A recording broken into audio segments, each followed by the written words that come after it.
Boy, it's great to welcome Marco Andretti in on via the phone lines here, ladies and gentlemen, on this Zoom call. But Marco Andretti, you're in Mid Ohio Sports Car Course this weekend, actually up through Friday, right? I mean, this is going to be a quick in and out for you. But how fired up are you about racing in this Zinsser Smart Coat 150? I think it's part of the Menard's ARCA series, right? Yeah, exactly. Yeah, I mean, I ran last year in the truck there, and I was on for a P3 qualifying and slid a little wide and ended up qualifying seventh. So we had pace in the trucks there. But yeah, we're pretty high hopes for this weekend. So we'll see what we could do. Hey, explain to people, you know, if you're not racing IndyCar full time, then you've retired, right? But no, you've done anything but retire. If you follow my drift, I mean, obviously you were in the Indy 500 this year, but I mean, you're literally trying to carve out another niche for yourself. And I think you were down to race in at least 24 different races this year, including 17 in this Menard series, this ARCA Menard series, and then at least seven, I think, Craftsman Truck Series races in NASCAR. Uh, you're far from retired, right? You're just trying to go another route.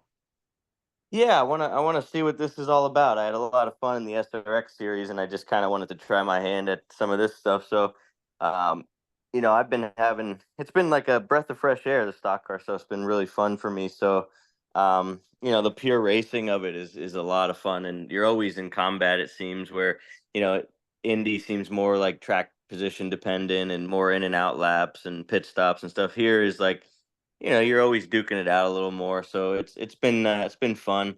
But what's such a bummer is like I haven't slept since the Indy 500. I feel like because we were gonna cycle through to second Oh yeah. there, and I felt stronger than Dixon in Pato. So it's such a bummer because we were on the right strategy there. And man, I mean, like I said, it's hard to let that one go. We weren't able to show the potential there because we were just turned down on fuel.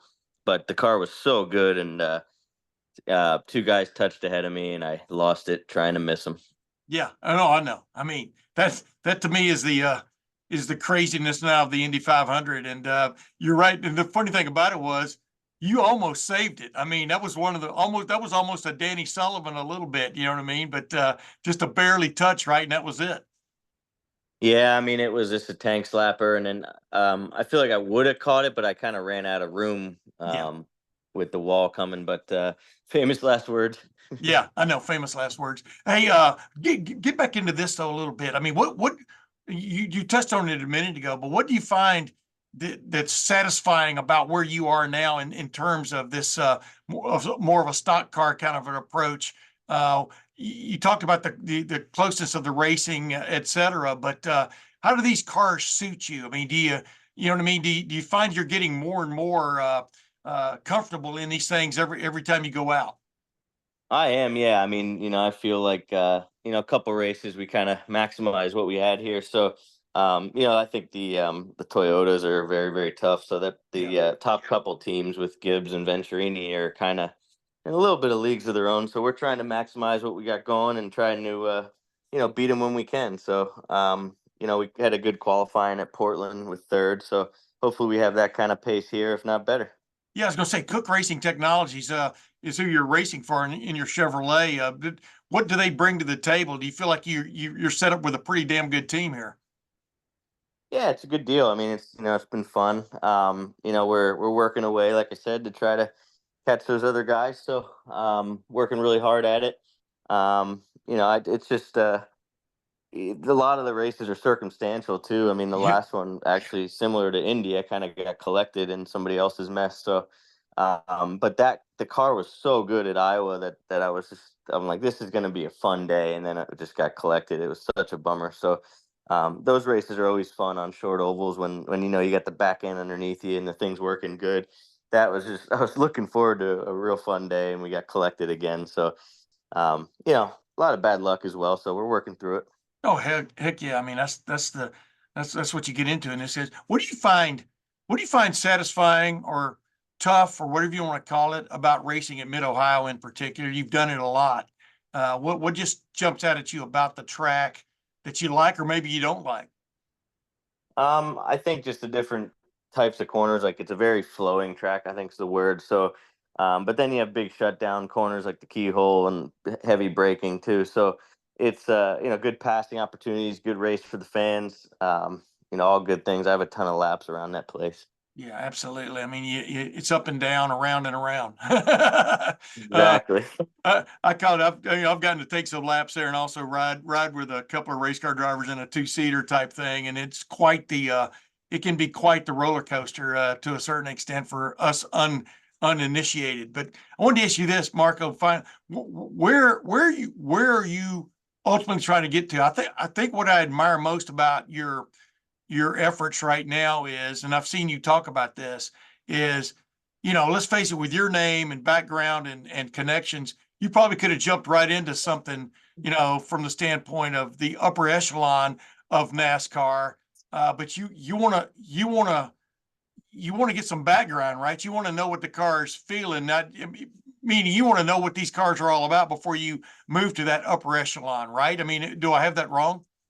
No, that's correct, and just kind of do it the right way, and that schedule is grueling, man. That's a tough one. So like that Yeah, level of commitment, that's a next step of commitment, and I don't want to just flip that switch without knowing what I'm getting into. So I think at the end of this year we'll really sit down and assess things. So I don't really have an answer as of now, but yeah, I mean it'd be nice to run.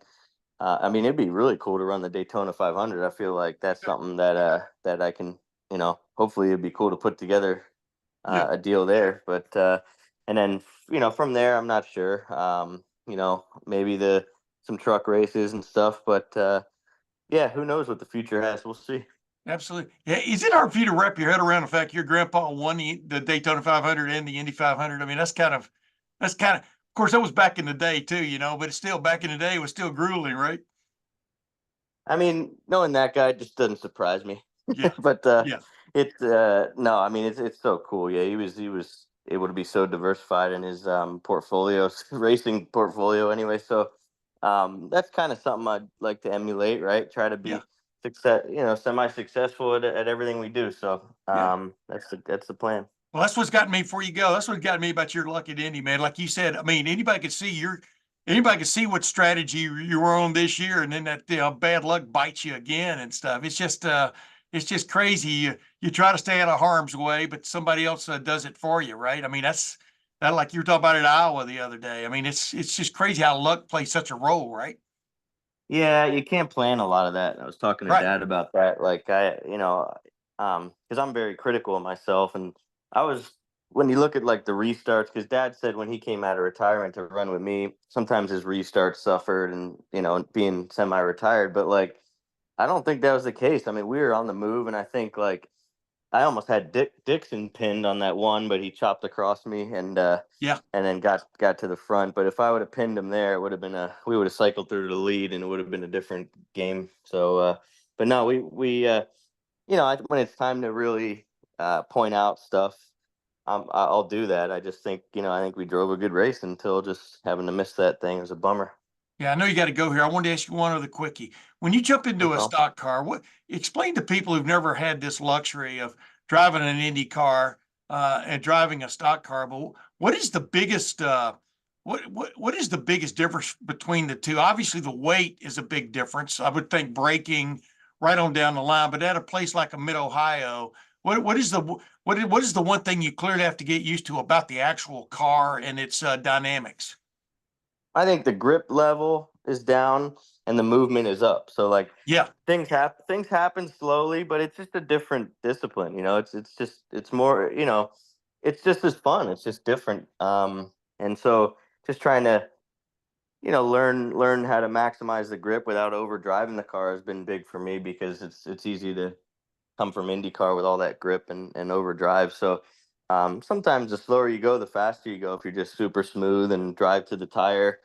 Um, and so, just kind of learning how to deal with all those nuances. yeah, the tire mainly, right? Yeah, it's big. Hey, Hmm. hey, Marco, good luck this weekend, man. Thanks for joining me. Yeah, thanks for having me.